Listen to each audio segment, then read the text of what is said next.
Hello दोस्तों, मेरे इस ऑनलाइन प्लेटफॉर्म सिद्धार्था ऑफिशियल पर आप लोगों का हार्दिक स्वागत है। आज के इस ऑनलाइन सीरीज़ में हम लोग पढ़ेंगे प्रीलिम्स प्रैक्टिस सीरीज को, जो विभिन्न परीक्षाओं में जैसे सीडीएस हो गया, आईएएस हो गया, पीसीएस हो गया और अभी तक जो प्रश्न पूछे गए हैं उस क्वेश्चन को हम लोग इस सीरीज़ के माध्यम से कवर करने की कोशिश करेंगे। तो अपने लेक्चर को स्टार्ट करते हैं। हम लोगों का जो फर्स्ट टॉपिक है फंडामेंटल राइट से अपने टॉपिक को स्टार्ट करते हैं। जो पहला क्वेश्चन है फंडामेंटल राइट से, निम्नलिखित में से किनको अधिकार के प्रमुख लक्षण के रूप में माना जाएगा? ऑप्शन फर्स्ट, अधिकार व्यक्ति का समाज और सरकार से दावे हैं। दूसरा ऑप्शन, अधिकार व्यक्ति का कर्तव्य बोध है। तीसरा ऑप्शन, अधिकार व्यक्ति पर रीजनेबल रिस्ट्रिक्शन है, यानी युक्त निर्बंधन है। फोर ऑप्शन क्या है? अधिकार लोगों के तार्किक दावे हैं जिन्हें समाज से स्वीकृति मिली होती है। आप लोग कमेंट के माध्यम से आंसर को बताइए। इसका आंसर होगा फर्स्ट सही है और फोर्थ सही है। आंसर नंबर 6 सी होगा। ओके, जो अधिकार व्यक्ति का कर्तव्य बोध तो नहीं होगा और अधिकार व्यक्ति पर रीजनेबल रिस्ट्रिक्शन नहीं है। ये दोनों गलत हो गया। दूसरा और तीसरा रॉन्ग है, इसलिए हम लोग का ऑप्शन 1 और 4 सही हो जाता है। एक्सप्लेनेशन पढ़ लेते हैं। जो एक्सप्लेनेशन है, अधिकार किसी व्यक्ति को अपने लोगों, अपने समाज और अपनी सरकार से दावे हैं। जो अधिकार होते हैं व्यक्ति का अपने लोगों से, समाज से और सरकार से दावे होते हैं कि हमारा ये अधिकार है, हमें मिलना चाहिए। और अधिकार लोगों के तार्किक दावे होते हैं जिन्हें समाज से स्वीकृति मिली होती है, समाज से स्वीकृति मिली होती है और अदालतों के द्वारा भी मान्यता मिली होती है। सेकंड क्वेश्चन क्या है? निम्नलिखित कथनों पर विचार कीजिए। विचार करते हैं हम लोग। चलिए, फर्स्ट ऑप्शन है, अधिकार हमें बाध्य करते हैं कि हम अपनी निजी ज़रूरतों और हितों को ही न सोचें, कुछ ऐसी चीज़ों को भी रक्षा करें जो हम सब के लिए हितकारक हैं। जो अधिकार होते हैं ये हमें बाध्य करते हैं कि हम अपनी ज़रूरतों के अलावा कुछ और चीज़ों को सोचें, कुछ चीज़ें जो हैं उनकी रक्षा करें और हम सब के लिए जो हितकारी हैं। सेकंड ऑप्शन क्या है? अधिकार हमें अपेक्षा करते हैं कि हम अन्य लोगों के अधिकारों का सम्मान करें। अधिकार हमें यह भी बताता है कि हमसे अपेक्षा करता है कि हम अन्य लोगों के अधिकारों की रक्षा करें। तो ऑप्शन नंबर थर्ड क्या देखते हैं? ऑप्शन नंबर थर्ड है, टकराव की स्थिति में हमें अपने अधिकारों को संतुलित नहीं करना चाहिए। ये ऑप्शन गलत हो जाता है आपका। टकराव की स्थिति में हम लोगों को अपने राइट्स को संतुलित करना चाहिए, इसलिए ऑप्शन फर्स्ट एंड सेकंड सही हो जाता है। तो जो ऑप्शन आपका सही होगा बी सही होगा, 1 और 2 सही हो जाएगा। एक्सप्लेनेशन पढ़ते हैं इसका।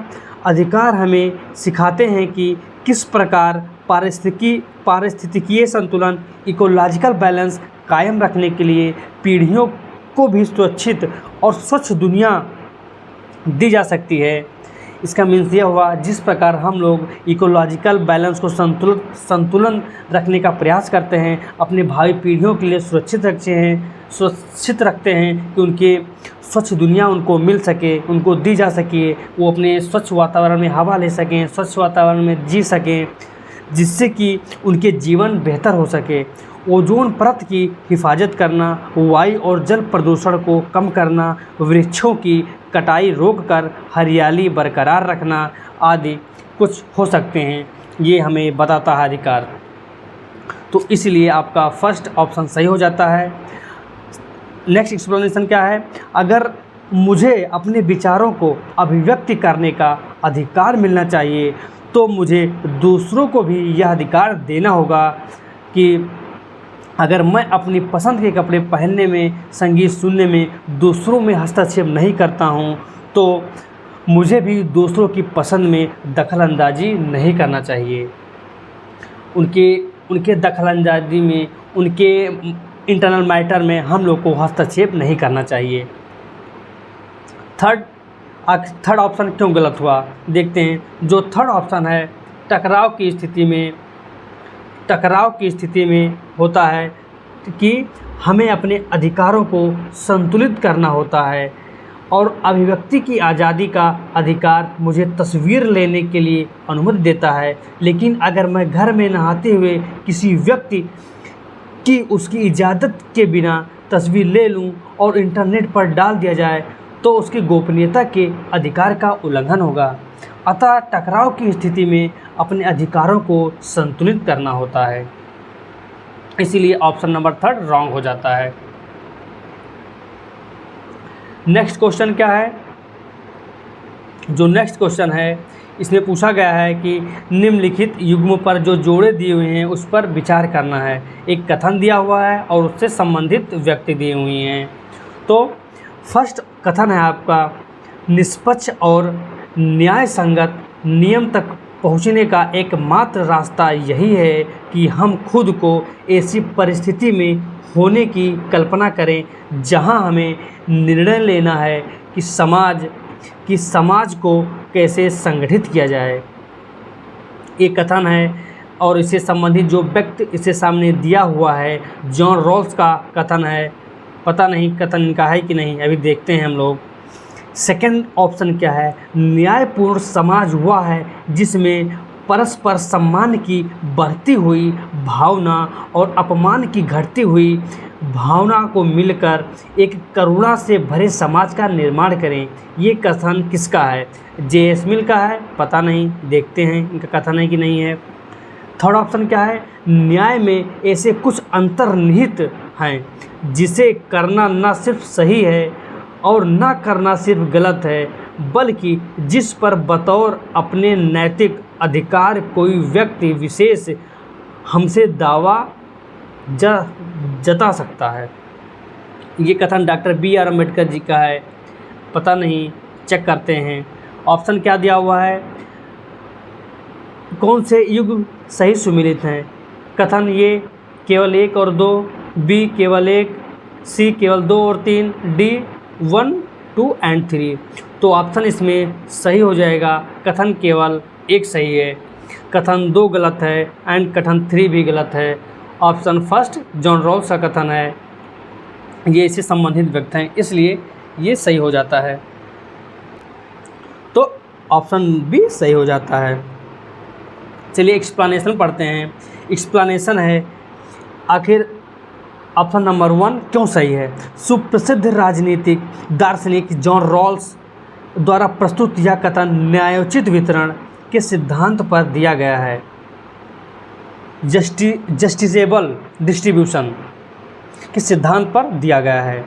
कथन 2 क्या है? संविधानविद डॉक्टर बी.आर. अम्बेडकर द्वारा लिखा गया कथन है। जो कथन नंबर 2 है ये डॉक्टर बी.आर. अम्बेडकर का कथन है, ये वाला। और नीचे वाला कथन जे.एस. मिल का है। यहाँ पर ऑप्शन को इंटरचेंज कर दिया गया है। और तीसरा प्रसिद्ध कथन है सामाजिक राजनीतिक एवं दार्शनिक चिंतक जे.एस. मिल द्वारा लिखा गया कथन है, इसलिए कथन थर्ड भी गलत हो जाता है। यहाँ पर इंटरचेंज कर दिया गया है क्वेश्चन को। नेक्स्ट क्वेश्चन देखते हैं क्या है। नेक्स्ट क्वेश्चन है कथन 1 स्वतंत्रता से जुड़े मामलों में राज्य किसी व्यक्ति को ऐसे कार्य करने से रोक सकता है जो किसी अन्य को नुकसान पहुंचाता हो। कथन फर्स्ट ये दिया हुआ है कि स्वतंत्रता डिपेंडेंस से जुड़े मामले में अगर राज्य किसी व्यक्ति को ऐसे कार्य करने से रोक सकता है जो किसी अन्य को नुकसान पहुंचाता हो तो रोक सकता है, ये कथन सही है। और कारण क्या दिया हुआ है इसका? चूँकि स्वतंत्रता मानव समाज के केंद्र में है और गरिमापूर्ण मानव जीवन जीने के लिए बेहद महत्वपूर्ण है, इसलिए इस पर प्रतिबंध बहुत ही खास स्थिति में लगाया जा सकता है। तो ये कारण दिया हुआ है कि कथन 1 का और जो कारण आर है इसकी व्याख्या करता है कि नहीं करता है। ये क्वेश्चन थोड़ा टफ कैटेगरी में हम लोग इसको रख सकते हैं। तो ये दोनों कथन सही हैं और इसका व्याख्या भी करता है, इसलिए कथन एक सही हो जाता है। कथन एक और आर कथन दोनों सही हैं और आर जो है ये का सही व्याख्या करता है, स्पष्टीकरण देता है। व्याख्या देख लेते हैं, क्या एक्सप्लेनेशन है। एक्सप्लेनेशन में बताया गया है, ऐसे कार्य जो दूसरों पर असर डालते हैं, जिनके बारे में कहा जा सकता है कि उनकी गतिविधियों से दूसरों का नुकसान होता है, तो ऐसी स्थिति में राज्य का कर्तव्य बनता है कि वह लोगों को होने वाले नुकसान से बचाए। अतः ऐसे मामलों में राज्य किसी व्यक्ति की स्वतंत्रता पर आंशिक प्रतिबंध लगा सकता है। इस प्रकार कथन एक और कारण आर दोनों सही हैं और जो आर है ये का सही स्पष्टीकरण देता है। नेक्स्ट क्वेश्चन क्या है। नेक्स्ट क्वेश्चन है अनुच्छेद 12 आर्टिकल 12 मूल अधिकारों के संबंध में राज्य की परिभाषा दी गई है। इस संदर्भ में निम्न में से कौन से निकाय राज्य की परिभाषा के अंतर्गत आते हैं। ऑप्शन क्या है, सभी राष्ट्रीयकृत बैंक ये आ जाएंगे, भारतीय खाद्य निगम यानी एफसीआई और अंतर्राष्ट्रीय विमानपत्तन प्राधिकरण ये भी आ जाएंगे।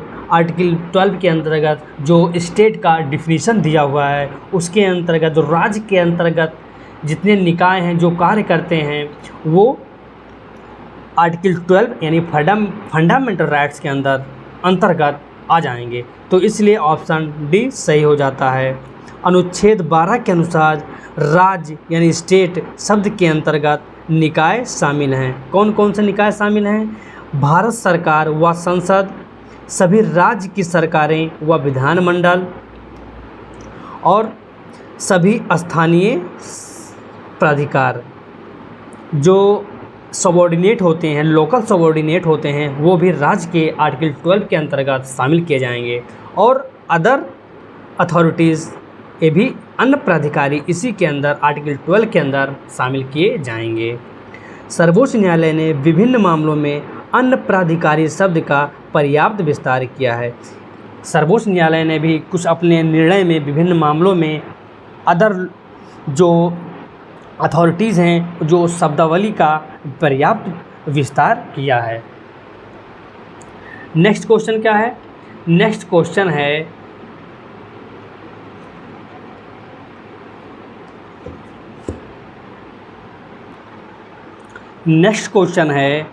क्वेश्चन नंबर 6 अनुच्छेद 13 के अंतर्गत यानी आर्टिकल 13 के अंतर्गत परिभाषित जो विधि है यानी लॉ निम्नलिखित में से किन्हें शामिल किया जाता है। तो संसद या राज्य विधानमंडल द्वारा अस्थायी विधियां जो संसद या स्टेट लेजिस्लेटिव के द्वारा पारित जो कानून होते हैं वो विधि के अंतर्गत यानी आर्टिकल 13 के अंतर्गत शामिल किए जाते हैं कि नहीं शामिल किए जाते हैं। ये ऑप्शन फर्स्ट है। नेक्स्ट ऑप्शन देखते हैं क्या है। नेक्स्ट ऑप्शन है राज्यपालों या राष्ट्रपति द्वारा जारी अध्यादेश जैसे अस्थायी विधियां ये आर्टिकल 13 के अंतर्गत विधि हैं या नहीं हैं। थर्ड ऑप्शन क्या है प्रत्यायोजित विधान यानी कार्यपालिका का जो कार्यपालिका के द्वारा विधान बनाया जाता है, नियम कानून बनाए जाते हैं, बिल पारित किए जाते हैं कि प्रकृति में संवैधानिक साधन जैसे अध्यादेश, आदेश, उपविधि, नियम, विनियम, अधिसूचना ये सब लॉ के अंतर्गत विधि के अंतर्गत आर्टिकल 13 के अंतर्गत आते हैं या नहीं आते हैं। ऑप्शन नंबर 4 क्या है विधि के गैर विधायी स्रोत जो लॉ हैं उसके जो गैर विधायी स्रोत हो जाते हैं, अदर लेजिस्लेटिव जो हैं जो सोर्स हैं जैसे विधि का प्रभाव रखने वाली परंपरा या प्रथा ये लॉ के अंतर्गत आता है कि नहीं। जो लॉ से अदर चीज़ें हैं जो प्रथा चली आई हैं वो लॉ के अंतर्गत शामिल किया जाता है कि नहीं शामिल किया जाता है। तो मैं आपको बताना चाहता हूँ कि ये चारों के चारों ऑप्शन लॉ के अंतर्गत डिफाइन किए गए हैं और ये सभी लॉ के अंतर्गत आते हैं। तो इसलिए ऑप्शन 1, 2, 3 एंड 4 सभी सही हो जाते हैं। चलिए एक एक्सप्लेनेशन देख लेते हैं। अनुच्छेद 13 यानी आर्टिकल 13 घोषित करता है कि फंडामेंटल राइट से असंगत या उनका अल्पीकरण करने वाली विधियां शून्य होंगी। आर्टिकल 13 ये बताता है कि मूल अधिकार से असंगत यानी जो मूल अधिकार से जो विधि हैं उससे मेल नहीं खाएंगी या उसको कम करने की कोशिश करेंगी, वो विधियां शून्य होंगी। दूसरे शब्दों में हम लोग समझ सकते हैं न्यायिक समीक्षा का समर्थन करता है यह। आर्टिकल 13 के अनुसार विधि शब्द को निम्नलिखित शामिल कर व्यापक रूप दिया गया है।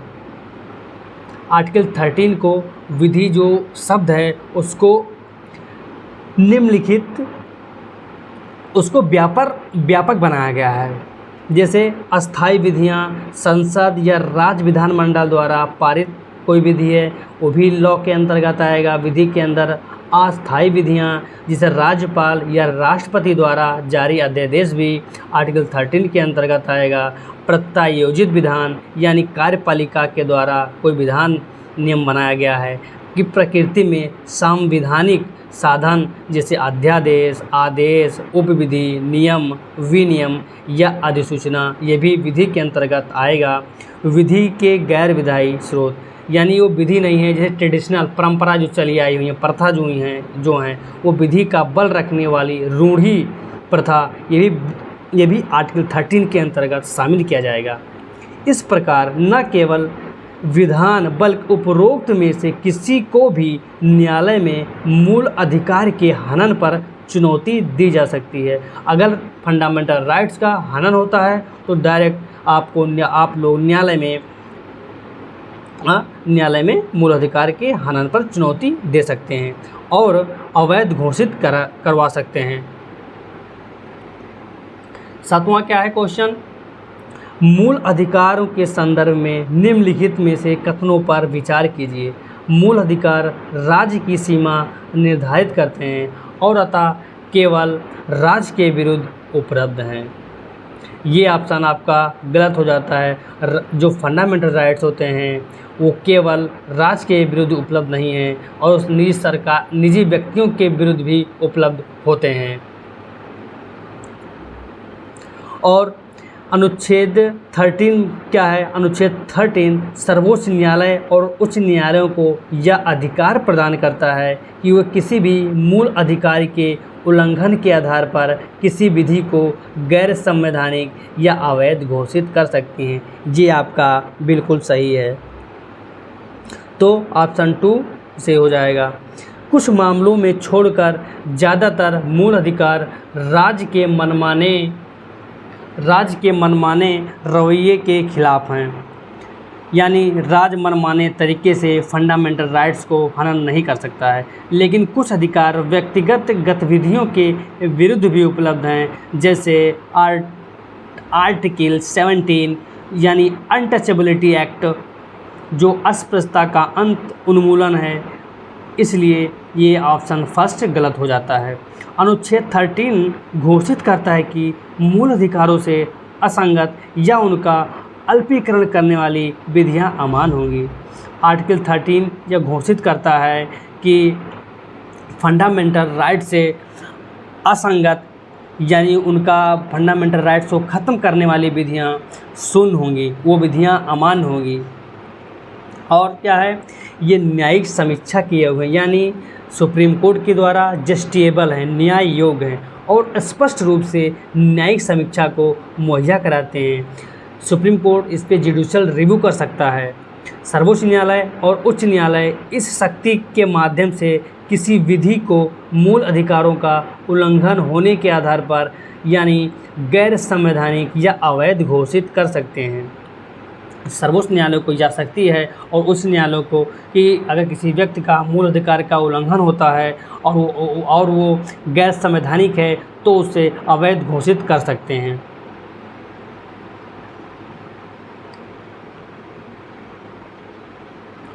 तो फ्रेंड, तो दोस्तों, आप लोगों को ये लेक्चर कैसा लगा? आशा करता हूँ ये लेक्चर आप लोगों को अच्छा लगा होगा। और हम लोग इसी सीरीज़ के माध्यम से, प्रीलिम्स प्रैक्टिस सीरीज़ के माध्यम से ही हम लोग PYQ को पूरा कवर करने की कोशिश करेंगे। अगर ये लेक्चर आप लोगों को अच्छा लगा हो तो इसे लाइक करिए और शेयर करिए। तो इसके आगे का लेक्चर हम लोग कल पढ़ेंगे। तब तक के लिए जय हिंद।